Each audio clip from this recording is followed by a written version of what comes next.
Welcome to Christ Church, Philadelphia. It is so good to have you all join us here today. Oh, you might be wondering who I am. Well, I am William White. I am the rector here at Christ Church, and we're so happy that you could come for a visit. And besides being the rector here, I'm also the Bishop of Pennsylvania. In fact, I'm the first Bishop of Pennsylvania in the bishop, and I'm also the first presiding bishop of our new church, the Episcopal Church. Do you like the name? We just picked it out at our recent General Convention. It was supplied by our friends down in Maryland who suggested it. It means bishops, a church overseen by bishops. Episcopal. Has a nice ring to it, doesn't it? You see, after the War of Independence, that thing you celebrate on July the 4th, it was a very confusing time for us in the church. You see, all of our priests and clergy came from England, and all of our guidance came from England. In fact, all the churches in the colonies were under the leadership of the Bishop of London. The Bishop of London had responsibility for the churches in all the colonies, not just one, but all. And many of the clergy were loyal to England. And so when the British left, so did the clergy. And so we were wondering, or most of the clergy, and we were wondering just what we would do, and we had to figure out how we as a church could exist. Could we even continue, or would we either have to give up and go to England, or let the Methodists and the Quakers take over church in the colonies? And now, in this new country that we were trying to create. So while my friends George Washington, Thomas Jefferson, and James Madison were trying to figure out how to put a country together, I was working with some of those same folks to try to figure out how to put a church together. They were working on a constitution for the country. We were working on a constitution for the church. In fact, I used to have a little joke that since it was some of the same people, they would come to Christ Church in the morning and work on the Constitution for the church, and then in the afternoon and the evening, after Franklin got up, they would go and come to the Independence Hall and work on a Constitution for the country. Oh, you didn't know that George Washington, Thomas Jefferson, and James Madison were my friends? Oh, yeah. You see, one of my other jobs was to be the chaplain for the Continental Congress. So I was the chaplain all through the war, and then right on up until the Congress moved to New York City, where they are now, but soon they will be moving to the new Capitol that's being built in Washington City.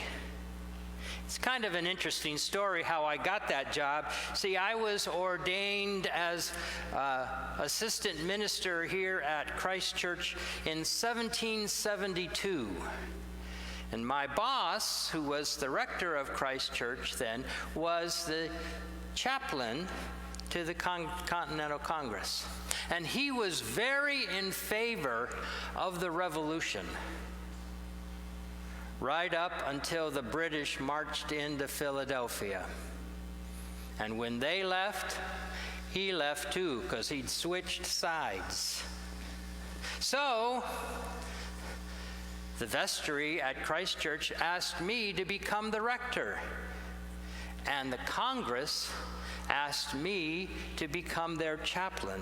And since I was the only cleric in Pennsylvania in favor of the revolution, I got the job. So I was chaplain of the Congress, the Continental Congress, from 1777 to 1789. It was, as I said, a kind of confusing time, for after we were granted our independence, we had to figure out how to be a church. There were no dioceses or any units like that. We were just colonies. And so now, as states, I proposed that each state should have a convention. And that convention should elect clergy and lay people to come together and meet. And then they should each send representatives to a national general convention that we would have to help to make things, to figure things out, to figure out what we were going to do for a church. And so we did that, and our first general convention was in 1785. We came together as the House of Deputies, because that's all there were. Deputies, clergy and laity. I was elected the president, and we began to meet to consider how to set up the church. At the same time, we were trying to figure out how and if we could get bishops. So the folks down Connecticut way elected Samuel Seabury and asked him if he would go to England and see if he could be made a bishop. And so he went, and the bishops said they could not ordain him unless he would swear allegiance to the king. Well, what had we just fought a war about? So even though he was a Tory and had served in the British Army, he was now an American. And so Samuel Seabury said no, he could not in good conscience swear an oath to the king. And so they said, sorry, we cannot ordain you bishops. So he tried the bishops in Scotland, because they were of a little different branch of the church. And the bishops in Scotland, they weren't going to make him swear allegiance to the king. They barely had allegiance to the king. So they went ahead and ordained him, Samuel Seabury, as bishop. And he came back as the first bishop in the Episcopal Church. He was the Bishop of Connecticut. The deal he made was that if he could, he would see that the new prayer book we were following would follow the Scottish order when you celebrate Holy Communion. And if you look at your prayer book, it does. So then the folks in Philadelphia and Pennsylvania said, well, hey, Connecticut's got a bishop, we want a bishop. So they elected me, and I went along with Samuel Prevost from New York in 1787, and we went to England. And this time the English bishops had figured out that if they didn't ordain us, we would go to Scotland too, and then they'd have no connection with the church and no influence with this brand new baby church. And so they consented to ordain both Prevost and me. And so then we came together for a second general convention in 1789, and we put in place all the things that I had been working on.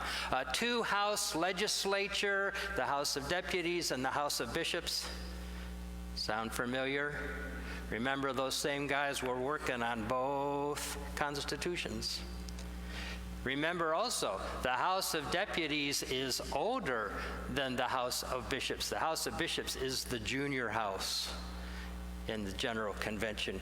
The deputies were formed in 1785, the House of Bishops in 1789, when we actually had some bishops. And And it was at that convention that we adopted that new name, Episcopal. What a ring, Episcopal. Now, it's interesting being a bishop here in Philadelphia.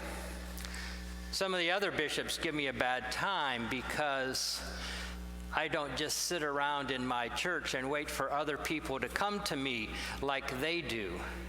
I got on my horse and I rode around and went to visit congregations in my diocese. I even went all the way out to the wild and woolly west, there along the Ohio River to the wilds of Pittsburgh. You laugh. Those are dangerous people out there on the frontier in Pittsburgh, let me tell you. It is a wild and rough time. But I went to Pittsburgh and the other towns along the Ohio River to help strengthen the congregations and to visit with the clergy that were there. And I've been busy in Philadelphia too, for we have founded the Philadelphia Dispensary to bring medical aid to the poor. And we also started the Pennsylvania Institute for the Deaf and the Mute, as well as the Philadelphia Society for alleviating miseries of public prisons. But my favorite thing is this new thing that we just started. It's called Sunday School. You see, the children have to go to work now at such a young age, and we hardly have a chance to teach them anything. And so, since Sunday is a day of rest and they don't work, they can come to church, and then following church, we can meet together and we can teach them reading and writing and arithmetic, and they can learn how to read and write. So I just love this new Sunday school and this new thing that we've brought about. You know, it reminds me, my life, somewhat of a gospel story that you may have heard sometime about Jesus sending out the 12 and telling them not to take a bag or money or sandals or just wear sandals and not to worry about things. And he sent them out and they didn't know where they were going. They didn't know what they were going to do. And you never know how the Lord can use you. Here, I thought I'd just be a simple parish priest here in Philadelphia. Little did I know what God had in store. But I found if you put yourself in God's hands, everything will come out right. You just need to have faith. You just need to trust. And as you put yourself in God's hands, know that God will be working through you. Well, I am so glad you came to visit today. Do drop in again next time you're here in Philadelphia. I've got a Sunday school meeting to get to, and I don't want to miss it. I'm so excited about this new program. So do visit again next time, and we will see you soon.